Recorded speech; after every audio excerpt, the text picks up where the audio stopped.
어느 날 당신이 평생 사랑하고 헌신해온 사람이 당신에게 돈 한 푼까지 계산하고 있다는 사실을 알게 된다면 당신은 어떻게 하시겠습니까?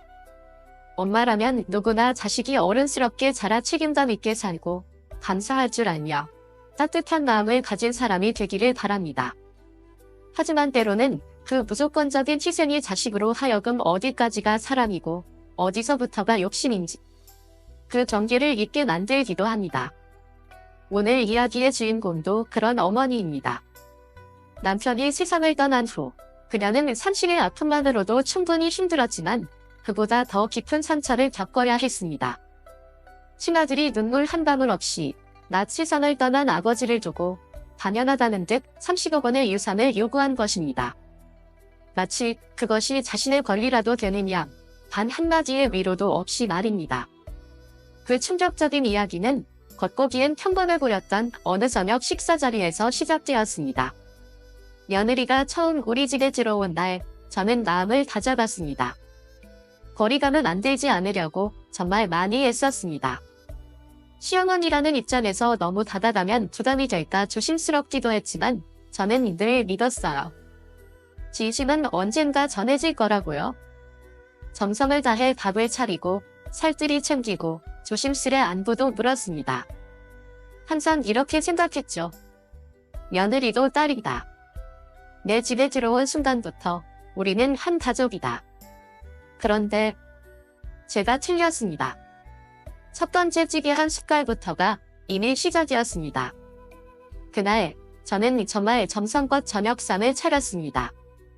묵은지 갈비찜, 남편이 좋아하는 간장조림 생선, 그리고 며느리가 입맛이 까다롭다고 해서 현대식으로 만든 나물무침까지 곁들였습니다. 우리는 함께 식탁에 앉았습니다. 저는 미소를 지으며 며느리에게 국 한 그릇을 건넸습니다. 이 찌개 한번 먹어볼래? 입에 맞는지 모르겠다. 그러자 며느리는 조심스레 한 숟갈 떠 먹더니 곧바로 세절을 내려놓고 말했습니다. 조금 짠 것 같아요. 제 입맛에는 좀 안 맞네요. 그 말은 너무도 부드럽게 나왔지만 제 가슴에는 비수처럼 꽂혔습니다. 저는 아무 말도 하지 않았습니다. 남편은 저를 한번 바라보고 며느리를 또 한 번 쳐다보며 어쩔 줄 몰라 했습니다. 아들 녀석은 아무 일도 없다는 듯 묵묵히 밥만 먹고 있었죠. 그 첫 식사 자리에서 저는 밥알 하나하나를 서러움으로 삼켜야 했습니다. 눈물이 금방이라도 흐를 것 같았지만 꾹 참았습니다. 시어머니가 너무 사소한 것에 상처받는 사람처럼 보이면 안 된다는 생각에 꾹꾹 눌렀습니다. 하지만 그날 이후 저는 알게 되었습니다. 이 가족 안에 어딘가 금이 가기 시작했다는 거요. 그 후로도 저는 묵묵히 집안일을 해냈습니다.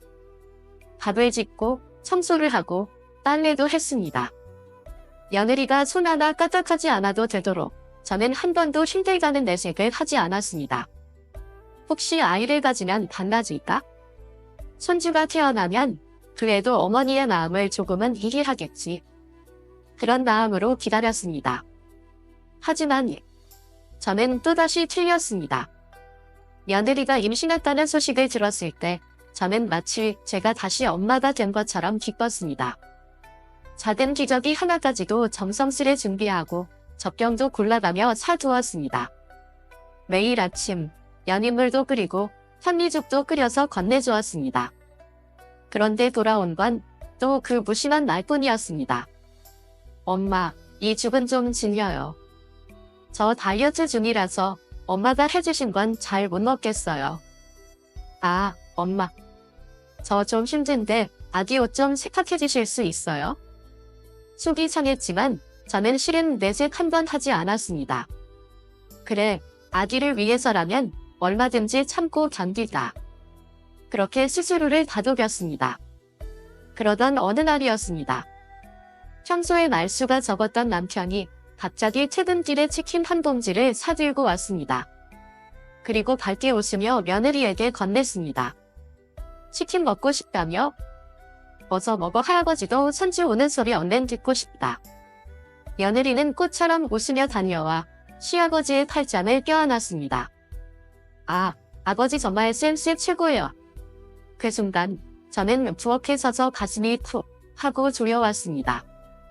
제가 아이를 가졌을 땐 입덧을 하면서도 스스로 밥을 차려 먹었고 아기 옷도 손수 빨았습니다. 힘들어도 혼자 견뎠습니다. 그런데 지금 제 남편은 며느리를 마치 궁지처럼 아끼고 보살펴주고 있었습니다. 그 며느리를 위해 정성껏 죽을 끓이고 조용히 빨래를 하고 모든 걸 감내해온 저는 그 순간 이 집안에서 갑자기 남이 되어버린 듯한 기분이 들었습니다. 제가 청춘을 바쳐 지켜온 이 집에서요. 손주가 태어난 날 저는 눈물을 흘렸습니다. 그 눈물은 피곤해서 흘린 것도 아니었고 상처받아서 나온 것도 아니었습니다. 그저 정말 오랜만에 제 마음속에 작은 빛 하나가 스며든 느낌이었기 때문입니다. 작고 여린 아이가 제 품에 안겨 조그만 손가락을 살짝 움직이는 모습을 보며 저는 제 아들이 어렸을 때가 떠올랐습니다. 그때 그 아이는 제가 안아주면 울음을 뚝 그쳤고 제 목소리만 들어도 한바구음을 지었습니다. 그랬던 아이가 지금은 아디 목 조심하세요. 어머니. 너무 오래 안으시면 안 돼요. 아직 약해요. 며느리의 말은 마치 제가 손주를 안을 자격조차 없는 사람처럼 들렸습니다. 저는 아무 말도 하지 않았습니다. 괜히 그 한마디 때문에 분위기를 싸늘하게 만들고 싶지 않았으니까요. 아이를 걱정해서 그랬겠지 하고 스스로를 다독였습니다. 하지만 그 이후로도 제가 아이에게 다가갈 때마다 며느리의 눈빛에는 늘 조심스러움과 경계심이 담겨 있었습니다. 저는 분명히 할머니인데도 그 역할 속에서 점점 소외되는 기분이 들었습니다.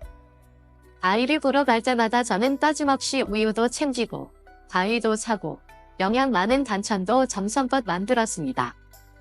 하지만 돌아오는 건 형식적인 고개 끄덕임. 네, 알겠습니다. 라는 건조한 대답. 그리고 다시 찾아오는 침묵뿐이었습니다.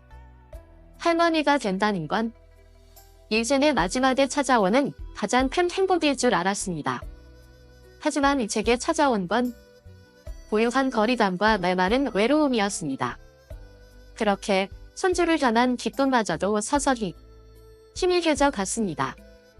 아들과 며느리가 따로 나가 살겠다고 했을까 저는 잠시나마 마음이 편해질 줄 알았습니다. 하지만 예상과는 달리 평소 자식들에게 쉽게 마음을 주지 않던 남편이 먼저 나서서 서울에 집을 한 채 사주겠다고 한 겁니다. 젊은 애들이 새삼 시작하는데 우리가 여유가 있으면 도와줘야지. 그게 뭐 대단한 일이라고. 그 말에 저는 마음 한켠이 서늘해졌습니다. 예전 우리 부부가 결혼했을 땐 5년 넘게 전셋집을 잠전하며 살았습니다. 한 끼 한 끼 아껴 먹고 옷도 직접 뒤워 입으며 한 푼 두 푼 모아 겨우 작은 집 하나 장만했었죠. 그런데 지금 결혼한 지 얼마 되지도 않고 아직 제대로 자리도 못 잡은 아들에게 남편은 아무렇지 않게 10억 가까이 되는 아파트를 사주는 겁니다. 저는 아무 말도 하지 않았습니다. 그저 고개를 끄덕이고 조용히 짐을 챙겼습니다. 아들의 새 집을 한번 보러 가야겠다는 생각뿐이었습니다. 서울엔 기차한 창밖을 바라보며 제 마음은 텅빈 듯 했습니다. 시어머니가 아들네 집을 방문한다면 누구나 설레고 기쁘기 마련이겠죠. 하지만 저는 기쁘지 않았습니다. 오히려 초대받지 않은 손님처럼 누군가의 집에 억지로 찾아가는 느낌이 들었습니다. 그 집이 제 아들의 집이라는 사실이 믿기지 않을 정도로요. 아들 부부의 아파트는 넓고 세련되고 정말 잘 꾸며져 있었습니다. 거실에는 커다란 TV가 있고 식탁과 의자는 외국산 고급 제품. 집안은 마치 방송에 나오는 요리 프로그램처럼 최신식이었습니다. 부모님이 도와주지 않았으면 우리 이 집은 꿈도 못 꿨을 거예요. 아들이 그렇게 말하긴 했지만 시선은 어딘가 허공을 떠다니고 있었습니다. 며느리는 꽃처럼 웃으며 저를 식탁으로 안내했습니다. 식탁 위에는 양념 하나 없는 백숙, 삶은 무몇 조각, 그리고 편의점에서 산 즉석밥이 올려져 있었습니다. 네, 즉석밥이요. 요즘 절이는 건강식 위주로 먹어요. 엄마 놀라지 마세요. 며느리가 웃으며 말했습니다. 저는 차가운 밥을 억지로 삼키고 퍽퍽한 닭고기를 씹으며 자꾸만 목이 메었습니다. 하지만 이 주위 목을 막히게 한 건 그 음식이 아니라 나라는 존재가 이 집에서 얼마나 가벼운 사람인가 하는 그 씁쓸한 느낌이었습니다. 그렇게 앉아있으니 두 사람은 저를 거의 신경 쓰지 않은 채 자기들만의 대화를 이어갔습니다. 라이프 스타일이 어쩌니, 인테리어가 어쩌니, 곧 아이를 국제 유치원에 보낼 거라는 이야기까지 그 긴 대화 속에서 단 한 번도 엄마는 어떠셨어요? 엄마는 힘드시진 않으세요? 라는 질문은 없었습니다.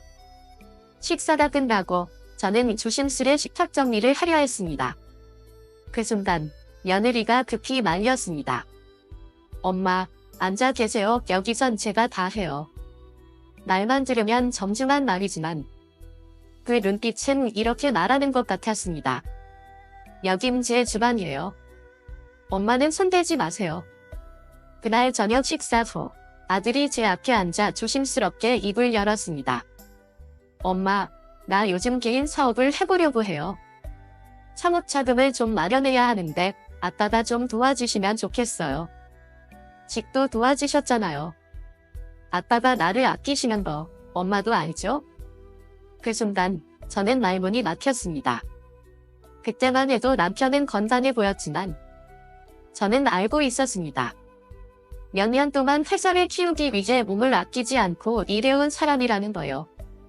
철학도 늘 높고 쉬지 못한 날이 얼마나 많았는지 저는 다 알고 있었어요. 그런데 이제 막 집까지 사준 아들에게 이젠 사업 자금까지 내다나니 저는 조심스럽게 말했습니다. 아가, 창업은 정말 신중해야 해. 충분히 준비는 했니? 그리고 말인데 너희 아버지도 이제 나이가 있으셔. 이제는 너도 우리에게 기대지 말고 너의 힘으로 시작할 수 있어야 하지 않을까? 제 말이 끝나자 아들의 얼굴이 굳어졌습니다. 엄마는 항상 그래. 맨날 내가 못할 거라고 생각해. 한 번도 제대로 믿어준 적 없어. 그렇게 말하고는 자리에서 벌떡 일어나 방으로 들어가 버렸습니다. 저는 멍하니 앉아 손에 들고 있던 식은 찻잔만 바라보고 있었습니다. 그 순간 제 마음 어딘가에서 총소리와 함께 문 하나가 세게 닫히는 듯한 느낌이 들었습니다. 그 긴장된 대화가 오간 지 불과 몇 주 후 뜻밖의 가슴 아픈 일이 닥쳐왔습니다. 그날 저는 방에서 옷을 뒤고 있었는데 전화벨이 요란하게 울렸습니다. 전화를 건 사람은 남편의 오랜 조수였고 떨리는 목소리로 말했습니다. 사모님, 사장님께서 사무실에서 갑자기 쓰러지셨어요. 저기다 구급차를 불렀습니다. 저는 황급히 정원으로 달려갔습니다. 도착했을 때 남편은 이미 중환자실로 옮겨져 있었습니다. 하얗게 빛나는 그가 짙은 수도견 냄새, 그리고 심장 모니터 기계 소리는 마치 제 가슴을 짓누르듯 무겁게 울렸습니다. 의사 선생님은 고개를 저으며 말씀하셨습니다. 남편분은 급성 심근경색입니다. 다행히 제때에 도착하긴 했지만 특별한 관찰이 필요합니다. 저는 그 자리에 얼어붙은 듯 서 있었습니다. 심장이 미친 듯이 뛰었지요. 수년 동안 남편은 가족을 위해, 회사를 위해, 자식들을 위해 온 힘을 다해 견뎌왔습니다. 결국엔 더 이상 견딜 힘이 남아있지 않아 이렇게 쓰러진 것이겠지요. 아들과 며느리도 병원에 도착했습니다. 하지만 저를 더욱 먹먹하게 만든 건 그들의 걱정이 아니라 그 눈빛 속에 담긴 냉정함이었습니다. 아들은 팔짱을 낀 채 말없이 서 있었고 단 한 방울의 눈물도 흘리지 않았습니다. 며느리는 심지어 아직 화장까지 하고 있더군요. 그날따 저는 병원 복도로 물을 뜨러 나갔습니다. 기다리는 의자 근처를 지나가던 중 익숙한 속삭임이 들려왔습니다. 바로 제 아들과 며느리였습니다. 자기야, 만약에 아버지가 이번에 못 버티시면 회사는 다시 나눠야 하지 않아? 내가 장남이잖아. 내가 명의로 가져야지.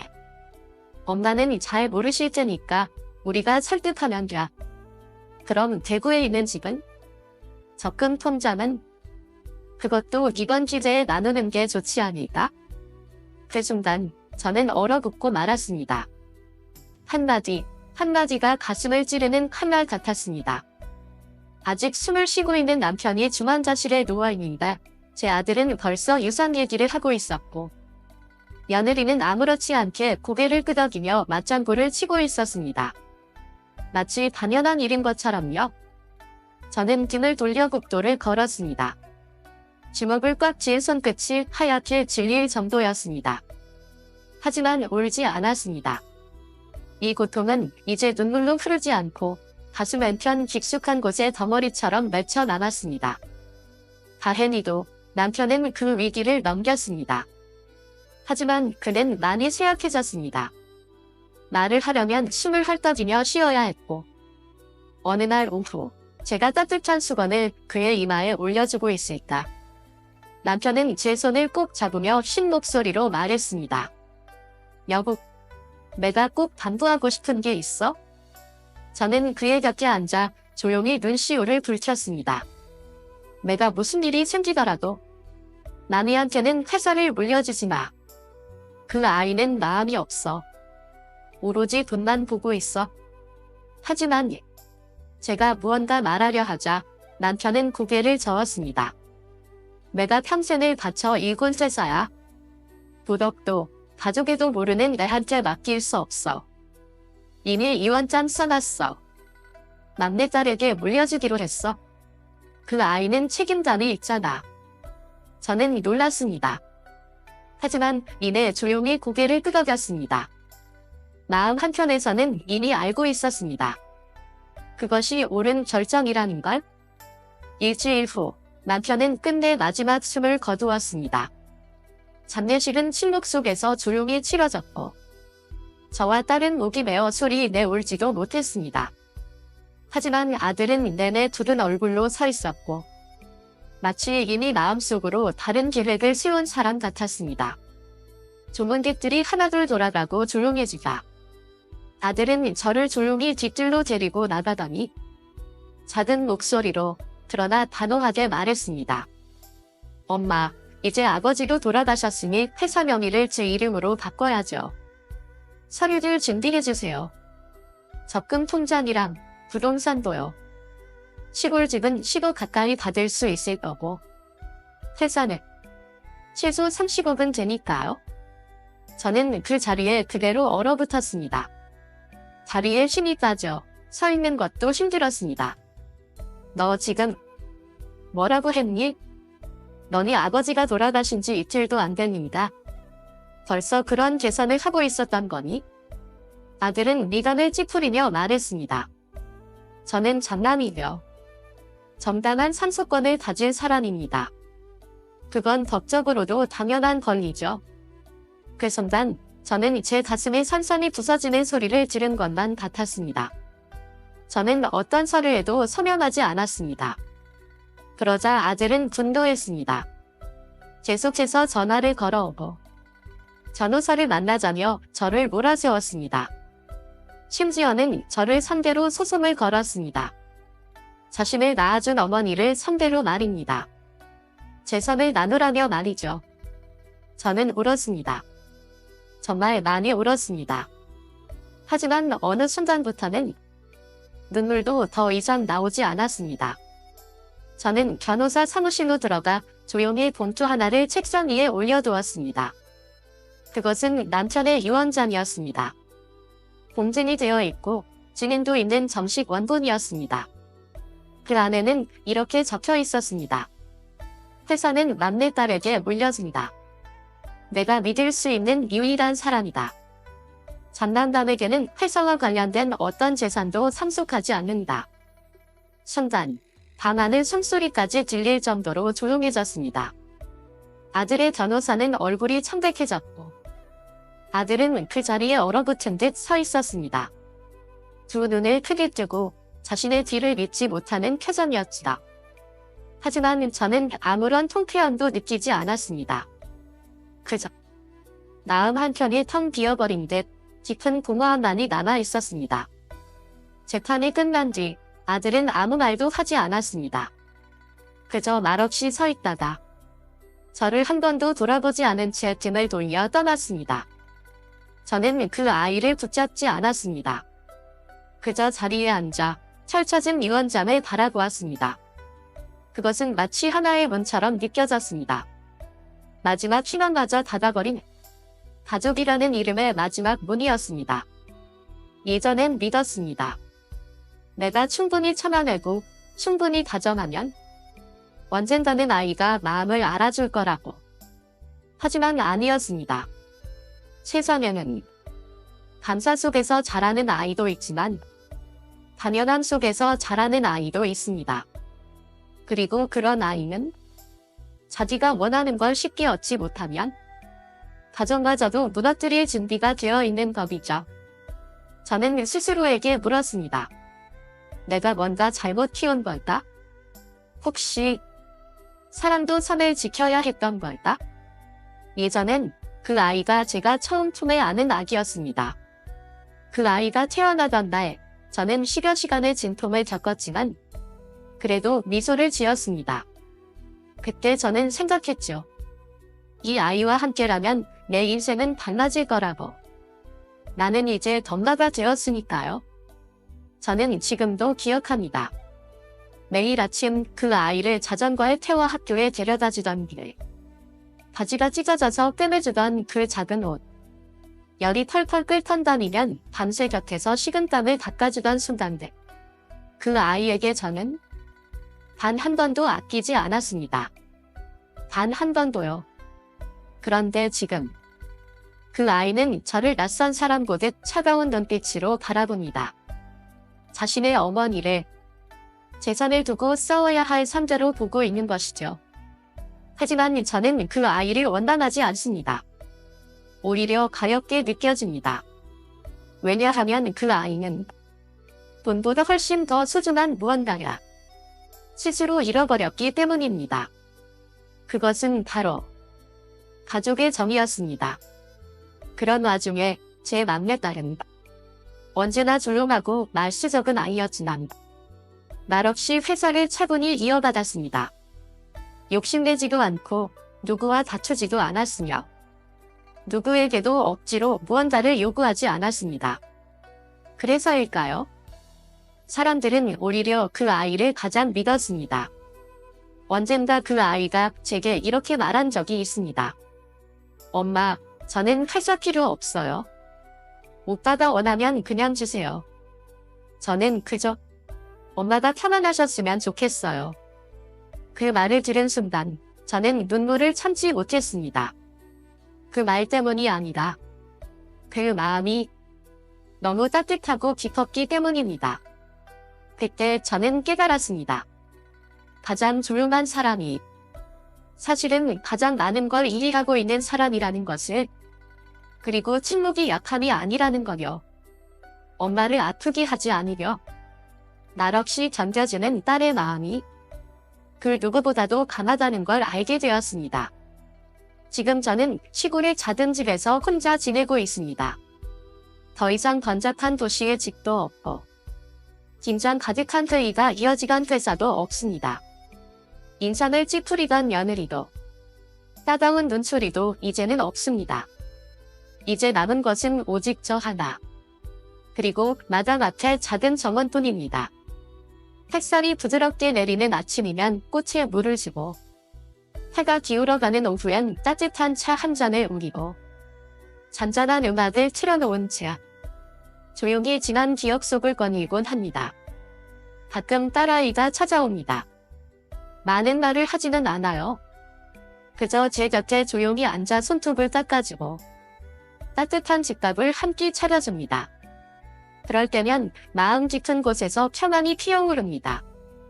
마치 그동안 지나온 수많은 폭풍과 고통들이 그저 인생의 한순간, 잠깐 스쳐간 비구름이었을 뿐인 듯합니다. 지금 당신이 아버지이거나 어머니라면 부디 이 말을 꼭 기억해 주세요. 당신의 인생 전부를 오직 한 아이에게만 걸지 마세요. 아이를 사랑하세요. 하지만 당신 자신도 똑같이 사랑하세요. 아이를 도와주세요. 그러나 당신의 모든 것을 희생하며 그 아이의 의존을 키우지는 마세요. 당신의 마음을 믿으세요. 진정한 사랑은 무조건적인 굴곡이 아니라는 것을요. 저는 너무 많은 세월이 흐른 뒤에야 깨달았습니다. 어떤 자식은 당신의 모든 것을 원하는 것이 아니라 당신의 그림자 산하, 자신이 더 높이 서기만을 바랄 뿐이라는 거예요. 정신을 차리지 않으면 당신은 어느새 자신의 집안에서조차 섬기는 사람이 되어버릴 수도 있습니다. 한때 저는 모든 것을 가졌었습니다. 사랑해주는 남편이 있었고, 부족함 없는 자식들이 있었고, 재산도 넉넉했지요. 하지만 결국 제가 진심으로 바랐던 것은 웃음소리 가득한 한끼 식사, 계산 없이 내민 따뜻한 손, 그리고 엄마 밥 드셨어요? 하고 다정히 물어보는 자식 하나였습니다. 30억이 아니었습니다.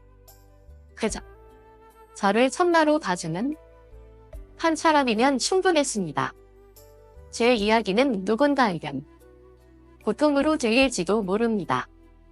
하지만 저는 이 이야기가 하나의 교훈이 되기를 바랍니다. 지금 이 글을 읽고 계신 당신에게 전하고 싶습니다.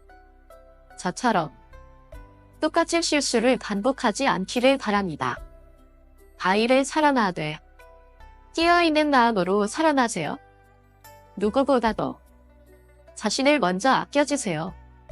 남을 위해 살기 전에 당신 자신을 위해 살아야 합니다.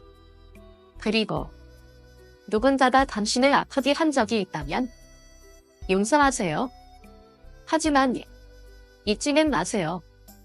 이 이야기가 당신의 마음에 닿았다면 좋아요, 댓글, 그리고 구독으로 응원해주세요. 여러분의 작은 관심이 더 많은 따뜻한 이야기로 돌아올 수 있도록 힘이 됩니다. 오늘 하루도 편안하시길 바랍니다.